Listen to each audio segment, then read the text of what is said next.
Nigeria's democracy almost broke down. Life on the floor of parliament. Lawmakers shouting, the speaker banging the gavel, members walking out, and a vote that many say was twisted.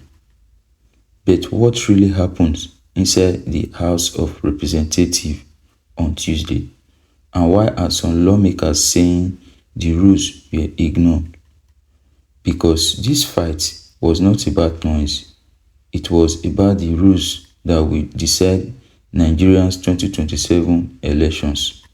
Tonight, we break it down step by step, the power moves, the strategy, and what this means for your votes.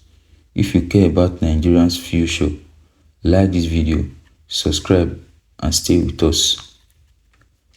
On Tuesday, inside the House of Representatives, tension exploded. Deputy Speaker Benjamin Kalu was presiding over debate on the Electoral Act Amendment Bill. Instead of reviewing the bill clause by clause, the normal process, he announced something different. They will approve 10 clauses at a time. Clause 1 to 10 approve. Clause 10 to 20 approve. But then shouting began. Lawmakers stood up. Clause by clause, read it properly. Some members said they did not even have the final copy of what they are voting on. The chamber turned into chaos, and then it got worse. When the issue of electronic transmission of results came up, Speaker Tajuddin Abbas called for a voice vote. Many lawmakers shouted nay, but the speaker ruled that the yeas had won. That decision triggered open rebellion on the floor. Members shouted back, the nays are louder. The session later moved into a closed-door meeting, but by then, the damage was done. This was not just noise. It was about how Nigeria will conduct elections in 2027. The most controversial issue, electronic transmission of results. Under the new law, results will only be transmitted electronically if network conditions allow it. If not, the old manual system will be used. And here is the problem. Many Nigerians believe manual collation creates room for manipulation. So when electronic transmission was made optional, not mandatory, alarm bells went off. Ask yourself, if transparency tools are made conditional, who decides when they fail? That question is at the heart of this crisis. Let's go deeper. The Electoral Act controls how voters are counted, and how parties choose candidates, and how elections are scheduled. This amendment also removes indirect and consensus primaries. Now, only direct primaries are allowed. That means every registered member of a party must vote to choose their candidates. Supporters say this strengthens democracy, but critics say it weakens party independence. But here is the strategic angle.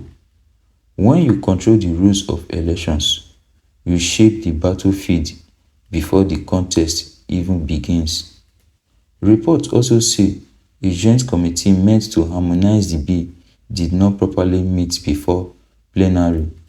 Instead, some lawmakers allegedly meet privately before the session. Was the outcome already agreed behind closed doors? We cannot confirm that, but the suspicion alone damages trust. What most media missed is that here's what the real fight is. The real fight was not just about electronic transmission, it was about process. When Deputy Speaker Kalu tried to pass 10 clauses at once, minority lawmakers saw it as an attempt to rush sensitive provisions. In lawmaking, Speed can sometimes mean strategy. Why the rush? Why avoid recorded votes?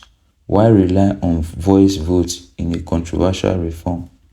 Because voice votes do not show who voted for what, and in politics, visibility is power. But here's the part nobody is talking about. This entire battle is happening 1 year before 2027 campaign politics fully begins. This is not random timing, this is positioning. Outside the National Assembly, protesters gathered. Reports say some were later tear-gassed. Former presidential candidate Peter Obi reacted strongly. He said peaceful citizens were attacked for demanding credible elections. He insisted on mandatory electronic transmission. Now pause.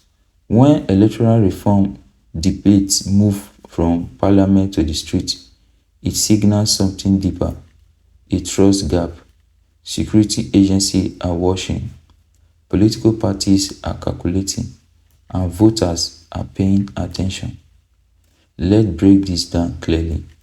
One is public trust, because when lawmakers shout and work hard, citizens lose confidence. And the second one is election credibility, because if people believe results can be manipulated, turnout withdraws. Then the third one is political stability. Disputed elections often lead to court battles and protests. And the fourth one is economic impact. Investors watch political stability closely because election uncertainties affect markets. This is bigger than one noisy session. This is about whether Nigeria will trust the 2027 results. The bill has been passed by the National Assembly. The president is expected to sign it into law. So what happens next? Three possible scenarios is what we are going to look at. The first scenario is that the law stands, electronic transmission remains conditional, political tension rise before 2027. While the second scenario is that civil society and opposition group push for amendment before elections. While the third scenario is that the court becomes the final battle over interpretation.